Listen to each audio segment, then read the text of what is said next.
were flying Mark 8 Spitfires. They got 4 machine guns and 2 cannons.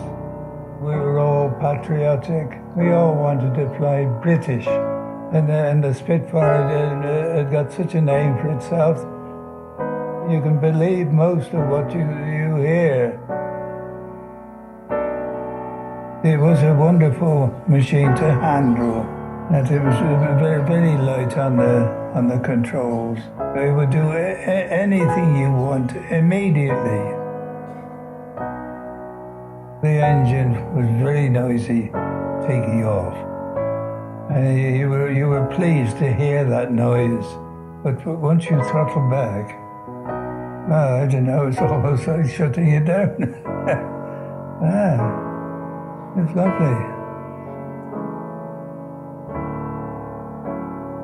During my training at Fed in Egypt, we had to go and see how high we could go without using the oxygen. This one day, I was determined to get up to 40,000 feet.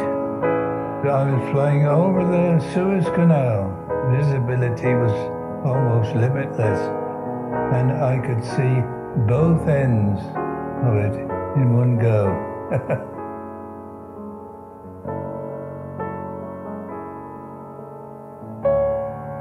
We were always on edge. We got to keep our eyes around us. When you were actually engaging them, you'd lost all feeling whatsoever.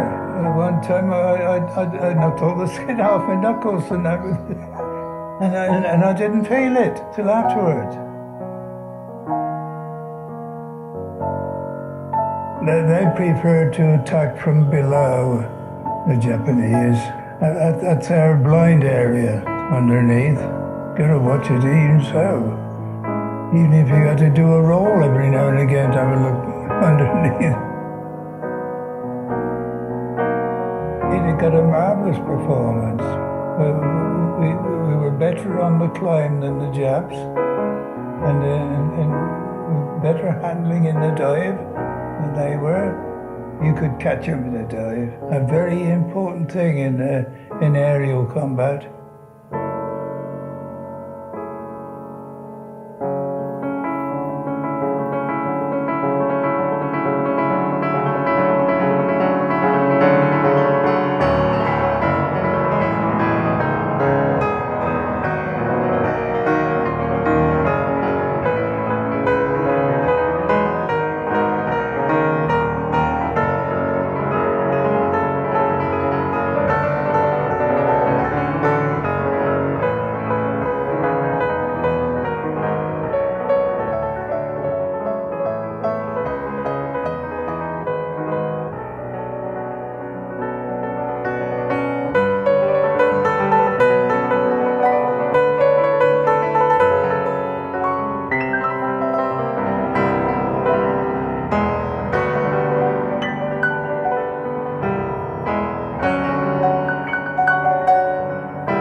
most of our casualties were on ground attack. Every now and again, the army will be held up somewhere. That the Japs had formed a strong point and were holding things up. So they called on us then to go and try and soften it up for them. I might tell you, it was a frightening thing, this ground attack. When you're actually going in, for a straf. When you did go in, you tried to get rid of as much ammunition as you could. You got to think that everybody on the ground that's got a gun or something, he's firing at you.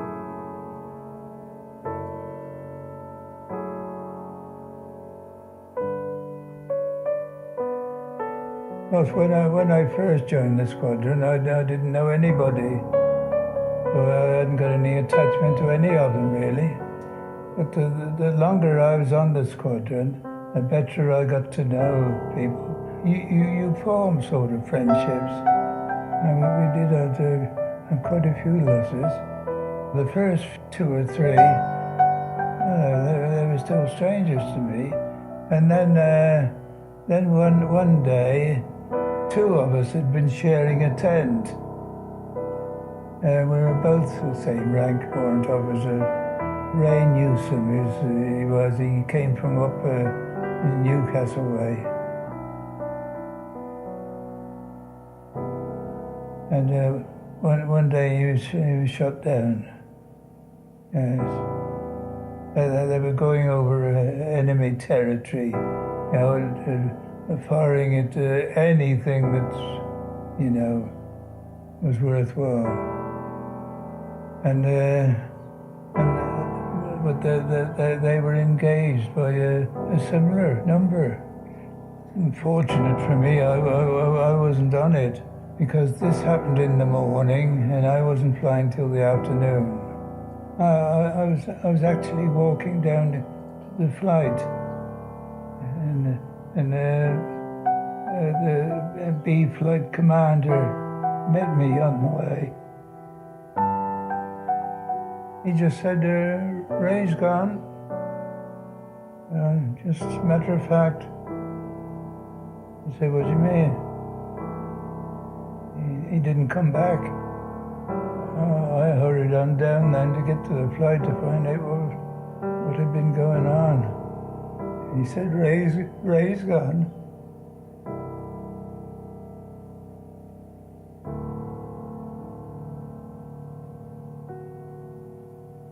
When you go home, tell them of us and say, for your tomorrow, we gave our today.